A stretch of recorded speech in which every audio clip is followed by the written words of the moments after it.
Welcome back everyone to Crypto Today. I'm Clara on Thursday, March 28th. Today we'll look at a story from OSL Brokerage in Hong Kong after checking out today's news. The New York Department of Financial Services has awarded its latest BIT license to crypto brokerage startup Tagomi Trading LLC. This is the 18th such license issued since the NYDFS finalized its controversial regulatory regime for virtual currency business in 2015. CEO Greg Tuser said that the approval means Tagomi will be New York's first agency brokerage for virtual currencies, meaning it will place trades on clients' behalf in Bitcoin, Ether, Bitcoin Cash, and Litecoin, and look to fill their orders at the best prices available as quickly as possible. Börse Stuttgart, German's second-largest stock exchange, plans to collaborate with digital publisher Axel Springer and Finanzen.net, the country's popular online financial news site, to develop a trading platform powered by blockchain technology. Axel Springer says the new trading platform is intended to give users direct and easy access to virtual currency and other digital assets. The Technology Advisory Committee of the U.S. Commodity Futures Trading Commission discussed crypto regulation and distributed ledger technology adoption. The first was presented by Peter Van Valkenburg, Director of Research at Coin Center, who spoke on various consensus mechanisms. Referring to this topic, CFTC Commissioner Brian Quintan said in his opening statement that Ethereum's plans to shift from a proof-of-work to proof-of-stake consensus raises important regulatory questions, including the possibility of manipulating or falsifying the ledger. Hong Kong Monetary Authority today handed out 3 virtual bank licenses to allow financial institutions to operate branchless savings and loan businesses as the city catches up with other Asian jurisdictions in disrupting traditional banking to move it beyond the bricks-and-mortar premises. LiviVB, co-owned by Bank of China, JF Digits, and Jardins, SC Digital Solution, a joint venture between Standard Chartered, HKT, PCCW, and C3 Finance, and Zongan Virtual Finance, a joint venture between Zongan Online and Sinolink, will be the operators of the first 3 licenses. Canaan Creative, manufacturers of the Avalon Bitcoin miner, is considering another attempt to go public. The company's main shareholders are discussing a plan to list its shares on the newly created Science and Technology Innovation Board within the Shanghai Stock Exchange. The plan is still under discussion and has not been finalized, but the news comes weeks after the Nasdaq-like trading board debuted in China to meet demand from local technology startups, and just months after Canaan's application to go public on the Hong Kong Stock Exchange lapsed.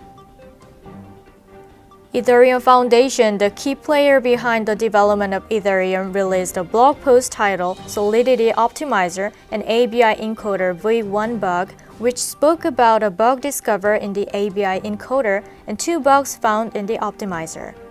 In the blog, the foundation stated that they had received a report on the flaw in the new experimental ABI encoder, also known as ABI encoder V2, via the bug bounty program.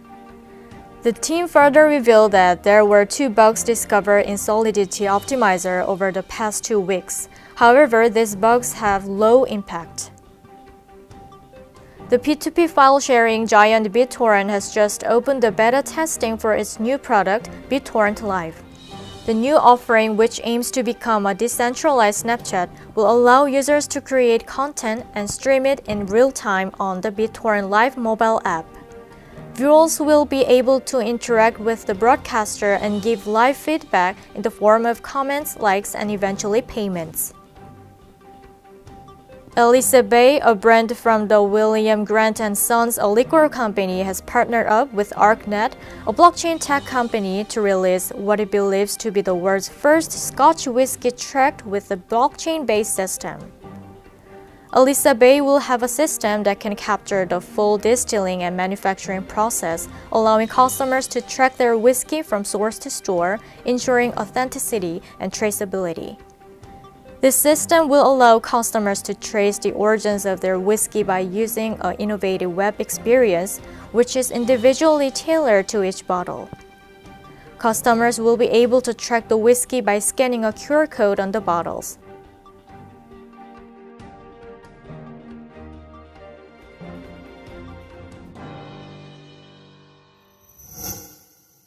This is Ryan Rabaglia from OSL, Asia's leading digital asset brokerage.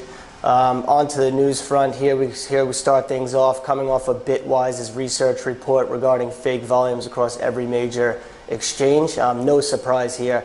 This industry has been plagued since 2013 with such a problem, dating back to when mainland Chinese exchanges ruled the roost. So once again, the only way we see things changing here is the institutionalization of exchanges. And that will be bringing on market surveillance measures. Until then, it's a waiting game to see who's actually going to do things right. On to the price front. Bit of a disappointing morning here. BTC ticked down to the 3,900 mark. Couldn't get over that 4K hump. Really a bit of a troubling spot here. Volumes at 3-week lows, and that's the same thing across every major cryptocurrency. Outside of that cool kids club, we've been seeing a few names pop up here, which are no surprise as well. BNB, $17 top, and an interesting correlation play between IEO listing periods as well as BNB prices. EOS, $350 low, support. We love to see the trend here. Could potentially see a breakout to $5 if we do see that support hold. The trend looks solid though. DCR, been a channel play for a long time now. Volumes very spotty, from very nil to great heights. If we do see a breakout above that $20 mark, it could be something looming there. And as we like to close up these market wraps recently, on the OTC front, last week we did mention that we saw quite a significant amount of volume and an uptick of interest from Cardano and Grin. Once again this week we're seeing the same, and we're going to add a few names there as well. IOTA and ONT. Huge uptick, a lot of interest. OTC trades are happening in this space. We're going to leave it here this week, and we'll speak to you next.